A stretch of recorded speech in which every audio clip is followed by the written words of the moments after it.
lang eh, ng more than words. So, that was, doon talaga ako naging busy for a while. And, yun, right now, Sunday All-Stars. Tapos pahinga muna.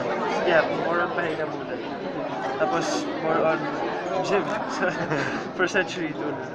Talagang ano, inaano mo yan. Tinutukom mo. Anong pinababas mo sa diet mo? Anong meal? Rice. Rice. I think lahat kami sa Century Tuna. Lahat ng superbugs, mas nag-focus talaga sa pagpalit ng rice. Kasi marami naman talaga pwedeng mag-palit. Like, sweet potatoes, or wheat bread, or brown rice. Even brown rice is good. Quinoa. Quinoa is like the newest discovery that I've made. Quinoa is good also. How are you and Jenny? We're good. We're good. She's I think she's busy now. Eh. She's doing guestings din at the gym. Paano yung ano niya? Kasi di ba parang kalayo kayo ng konti lang naman ang edad. Pero yung ano niya, walang problema. I think Nagda-drive ba kayo sa mga decisions? yeah, we do. Well, decisions medyo well, that's what's good naman for us both. Kasi we really compromise with each other. Pero in terms of like age, like we didn't really even think about the age when we started. So, Wala lang problema. Saan kayo sa summer? Ano bakasyon ba kayo? May plano ba kayo? yes, Kayong dalawa lang.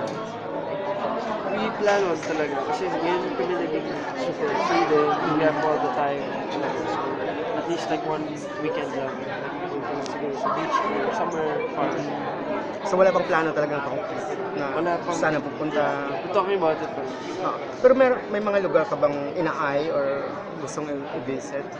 Palawan, I wanna go to Palawan. Where in Palawan? Coron or El Nido.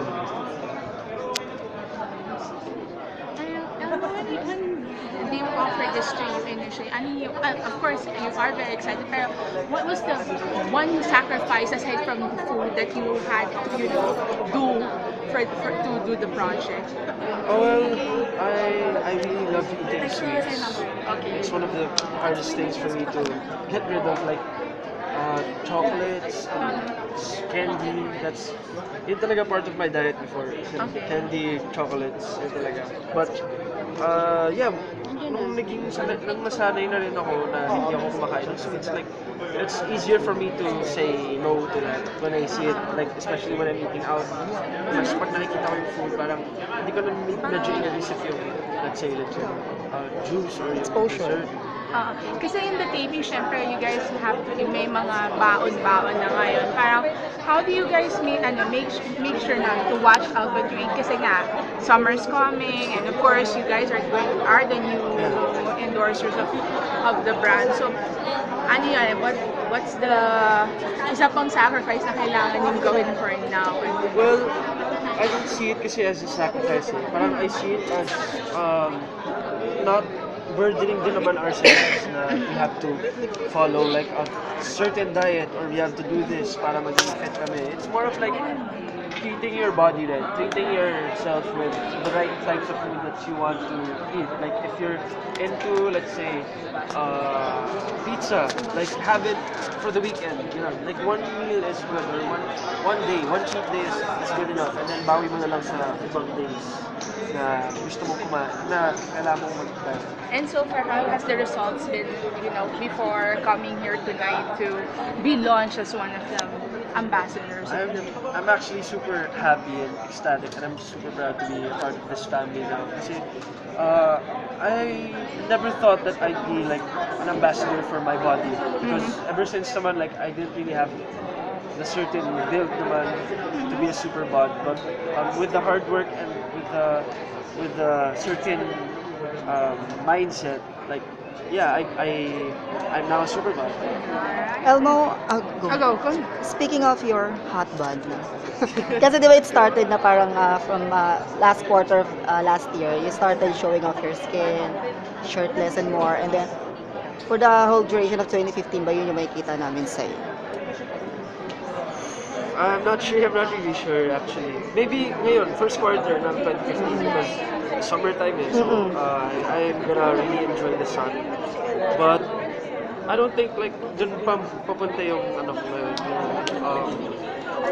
yung mga hindi ko yun masyadong makikita. Yeah, kasi you have your folded and hung billboard, tapos yung Supreme, Yeah, and then it all Century. started na eh. So, Yeah.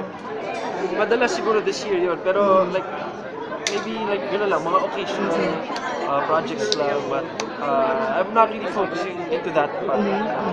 In fairness, ha.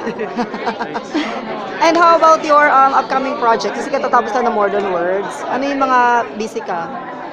Aside from Sunday All Stars, may plans ba? Or... Well, right now wala pa eh. Wala pa actually.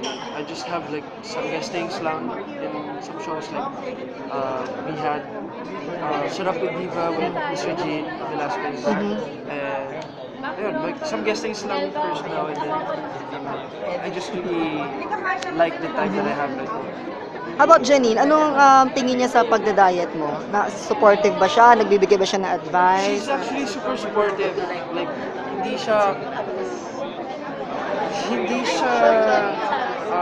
niya ako pinipilit na kumain. Like, kasi siya mahilig talaga siya kumain. So, parang pag may gusto naman ako food na kailangan ko kainin, pero hindi naman siya negative about it. Like, she's actually very supportive when it comes to my diet and my workout. Paano niya tinatanggap yung hot bod mo? Gustong-gusto niya ba? Yung nakikita kang shirtless, gano'n? Talaga. And you have summer plans with her? Yes, she actually have. We're talking about plans, but nothing's really certain yet. Like no concrete plans. Pero yeah, we wanna go to the beach somewhere far. Congrats, ha. Thank you. From sa showbiz mo,